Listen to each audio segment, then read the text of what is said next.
बच्चों, आज हम इंग्लिश ग्रामर का पहला चैप्टर पढ़ाने जा रहे हैं, जिसमें हम सेंटेंस से शुरुआत कर रहे हैं।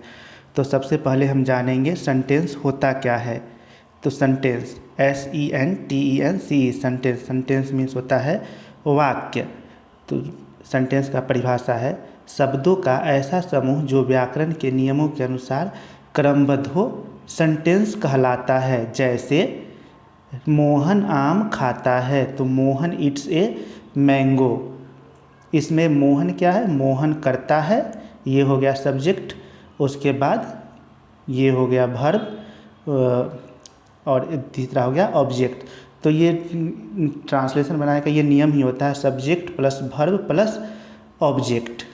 तो इसी के फॉर्मूला पे ये बन गया Mohan it's a mango, Mohan आम खाता है। अब उसके बाद फिर आगे बढ़ते हैं तो देखते हैं सेंटेंस कितने प्रकार के होते हैं। तो सेंटेंस जो है सो सेंटेंस 5 प्रकार के होते हैं। तो सबसे पहला क्या है, assertive sentence, ASSERTIV assertive sentence. Assertive sentence में साधारण वाक्य। दूसरा हो गया interrogative sentence, INTERROGATIVE interrogative sentence में प्रश्नात्मक वाक्य। अब तीसरा देखते हैं इसी तरीके से इम्पेरेटिव सेंटेंस। इम्पेरेटिव सेंटेंस में आदेश सूचक वाक्य। उसके बाद फिर आगे बढ़ते हैं तो चौथा हो जाता है optative sentence, OPTATIVESENTENC optative sentence में इच्छा सूचक वाक्य।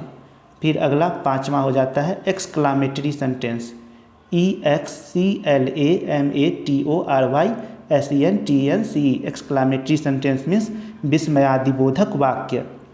तो सबसे पहले हम इसमें शुरुआत करते हैं एसर्टिव सेंटेंस से। तो एसर्टिव सेंटेंस इसका अर्थ होता है कथनात्मक या साधारण वाक्य। तो इसका परिभाषा इस तरीके से होता है ऐसा वाक्य जिसमें साधारण रूप से कोई बात या कथन कहा जाए उसे एसर्टिव सेंटेंस कहते हैं। जैसे नीतू पुस्तकालय जा रही है, Neetu is going to library. अब आगे बढ़ते हैं तो इसमें पता चलता है एसर्टिव सेंटेंस भी जो है सो 2 प्रकार के होते हैं। एसर्टिव सेंटेंस ये कथनात्मक वाक्य 2 प्रकार के होते हैं। 2 प्रकार के होते हैं। तो इसमें पहला होता है अफर्मेटिव सेंटेंस, सकारात्मक वाक्य। सकारात्मक वाक्य हो गया ऐसा वाक्य जिनसे सकारात्मक सूचना प्राप्त होती है, उन्हें अफर्मेटिव सेंटेंस कहते हैं। अफर्मेटिव सेंटेंस कहते हैं। जैसे राम हमेशा सत्य बोलता है। इसमें क्या इस प्रकार का सूचना मिल रहा है कि राम हमेशा सत्य बोलता है, राम ऑलवेज स्पीक ट्रूथ। उसके बाद फिर उसी तरीके से सूरज पूरब में उगता है। चूँकि हम लोग सभी जानते हैं सूरज पूरब में उगता है, तो इसका इंग्लिश होगा the sun rises in the east. और उसी तरीके से सूरज पश्चिम में डूबता है, the sun sets in the west. तो उसी तरीके से हो जाएगा। अब इसी में फिर यही एसर्टिव सेंटेंस का फिर दूसरा बी में हो जाता है निगेटिव सेंटेंस, नकारात्मक वाक्य।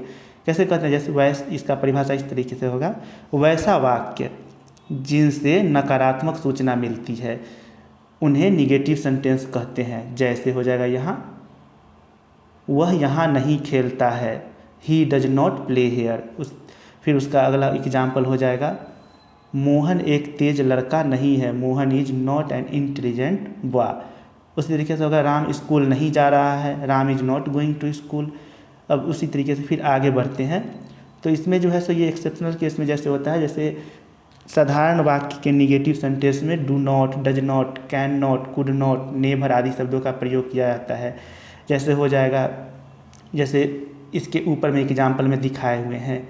एग्जाम्पल ये है वह यहाँ नहीं खेलता है, तो इसमें डज नॉट का यूज हुआ है, he does not play here. इस तरीके से आप समझ सकते हैं। फिर उसी तरीके से आगे बढ़ते हैं तो दूसरा है इंट्रोगेटिव सेंटेंस। इंट्रोगेटिव सेंटेंस कहने का अर्थ प्रश्नात्मक वाक्य। तो इसमें होगा ऐसा सेंटेंस जिससे किसी प्रश्न के पूछने या किसी के बारे में खोज करने जैसा बोध हो, उसे इंट्रोगेटिव सेंटेंस कहते हैं। इंट्रोगेटिव सेंटेंस कहते हैं। इसका इस तरह के जो वाक्य रहते हैं उसमें क्वेश्चन मार्क लगा रहता है, ये ध्यान देने बात है। इसमें हमेशा ध्यान दीजिएगा, वैसा वाक्य इंट्रोगेटिव का जो भी रहेगा उसमें क्वेश्चन मार्क जरूर लगा रहेगा। जैसे अभी दिखाते, जैसे क्या तुम जा रहे हो, तो तो इसमें क्या तुम जा रहे हो, तो इसमें क्वेश्चन मार्क है। फिर आगे इसका स्पेलिंग और उसका ट्रांसलेशन होगा आर यू गोइंग। फिर अब आगे बढ़ते हैं उसी तरीके से। तो अगला हो जाएगा जैसे इसमें, हाँ इसमें भी होता है 2 तरीके से मतलब कि बनाया जाता है। जैसे इसमें जो वाक्य सहायक क्रिया से प्रारंभ होता है उसका आंसर हाँ या ना में होता है। जैसे किसी से पूछते हैं ना क्या वह स्वस्थ है, तो इज ही हेल्दी। उसके बाद इसी तरीके से यही पूछ सकते हैं क्या वह बीमार है, क्या वह बीमार है, बीमार है, क्या वह बीमार है।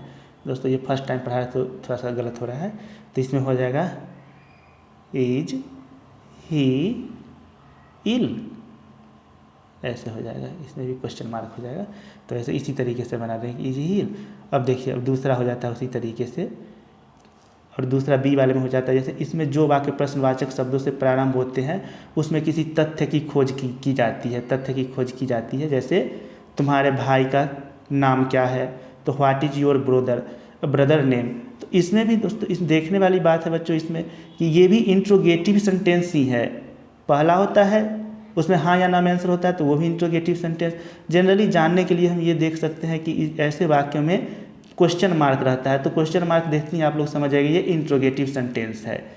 बस इसी तरीके से अगला तीसरा आ गया।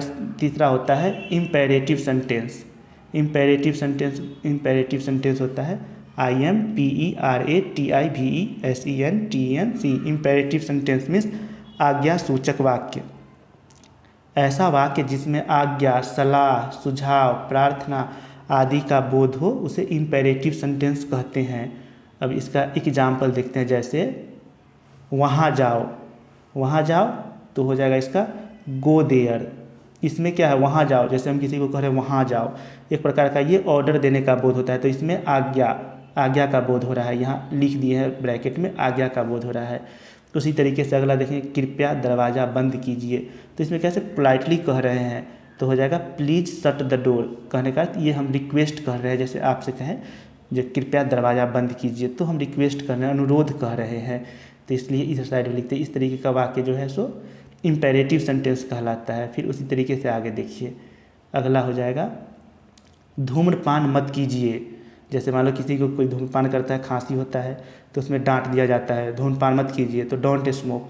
तो ये हो गया प्रोहिबिटेशन, मतलब कि प्रोहिबिटेशन में आ जाएगा। प्रोहिबिटेशन कहने का इसको मना कर रहे हैं, एक प्रकार से ये भी कर रहे हैं, तो ये हो जाएगा। उसके बाद इसी तरीके से इस तरीके से इम्पेरेटिव सेंटेंस को पहचान जाएंगे, जिसमें फिर से एक बार देख लीजिए। इम्पेरेटिव सेंटेंस में आज्ञा, सलाह, सुझाव, प्रार्थना, प्रेयर करेंगे तो ये इम्पेरेटिव सेंटेंस आ जाएंगे।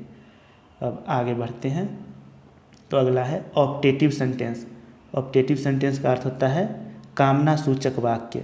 तो इसका परिभाषा होगा ऐसा वाक्य जिसमें इच्छा, विश, प्रार्थना, प्रेयर, शुभकामना, ब्लेसिंग आदि दर्शाते हो ऑप्टेटिव सेंटेंस कहलाता है।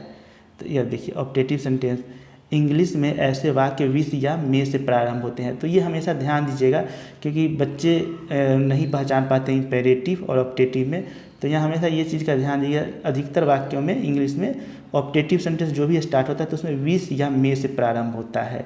जैसे एग्जाम्पल के तौर पे देखते हैं आपकी यात्रा सुखद हो, तो विश यू हैप्पी जर्नी। ये ज़्यादातर आपको ट्रेन में सुखद ये सुनने को मिलेगा, अनाउंस करते रहता है तो उसमें आता है। जैसे आपकी यात्रा सुखद एवं मंगलमय हो, तो विश यू हैप्पी जर्नी। इसमें क्या कर रहा है, इसमें ब्लेस कर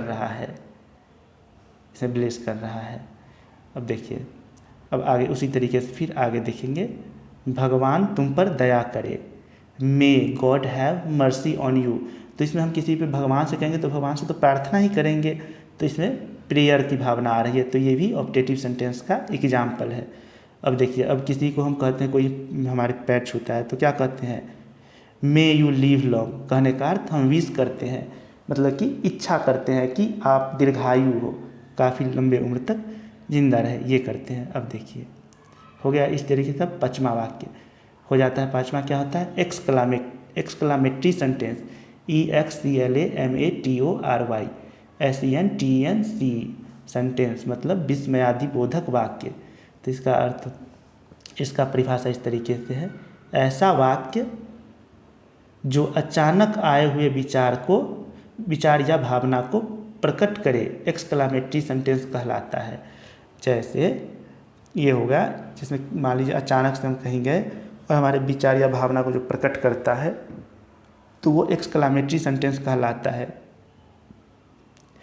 ऐसे वाक्य के अंत में एक्सक्लामेटरी मार्क विस्मयादिबोधक चिन्ह कहने का अर्थ ये हिंदी विस्मयादिबोधक चिन्ह होता है, ये जरूर लगा होता है। तो ये चिन्ह कैसा होता है, तो ये ब्रैकेट में डाल दीजिए, देख लीजिए, ऐसा चिन्ह जरूर लगा होता है, तभी वो एक्सक्लामेटरी सेंटेंस कहलाता है।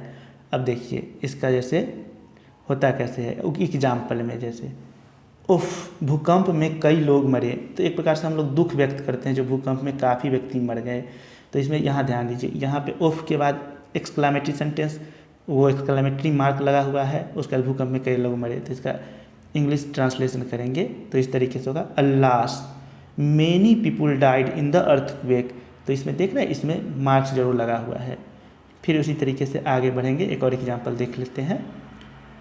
किसी को अचानक जैसे हम कहीं गए तो अचानक किसी पे नज़र पड़ता है तो कैसे बोलते हो, ओह तुम यहाँ हो, ओह, फिर एक्सक्लामेटरी मार्क है ये लगा हुआ, उसके बाद तुम यहाँ हो पूर्ण विराम, उसके बाद फिर यहाँ भी ट्रांसलेशन बनाएंगे तो ऐसे ही ओह, उसके बाद एक्सक्लामेटरी मार्क्स देंगे, उसके बाद यू आर हेयर, मतलब कि एक प्रकार से आश्चर्य करेंगे।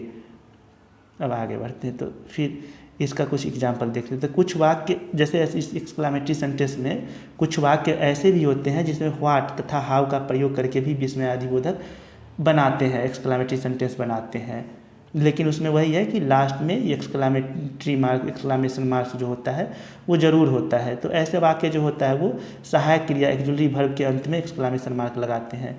और नेक्स्ट पढ़ाएंगे तो उसमें एक्जुलरी वर्ब के हेल्पिंग वर्ब, एक्जुलरी वर्ब ये क्या होता है, ये हम आप लोग को एक्जुलरी वर्ब के बारे में नेक्स्ट क्लास में ज़रूर बताएंगे। अभी एग्जाम्पल बताते हैं, एक्जुलरी वर्ब बना के कैसे एक्सक्लामेशन मार्क लगाते हैं या उस तरीके का कैसे सेंटेंस होता है। तो देखिए जैसे है इसका एग्जाम्पल, राम कितना अच्छा लड़का है, what Ram, what a good boy Ram is, exclamation mark लगा दिए। उसके बाद फिर वे लोग कितना ज़ोर से बोल रहे हैं, एक्सक्लामेशन मार्क्स मार दिए। उसके बाद फिर उसी का इसका ट्रांसलेशन करेंगे तो how loudly they are speaking. तो इस तरीके से दोस्तों आज यह लेक्चर यहीं पे ख़त्म होता है सेंटेंस के बारे में। अगर अच्छा लगे ये वीडियो तो लाइक और सब्सक्राइब जरूर करें। Thank you.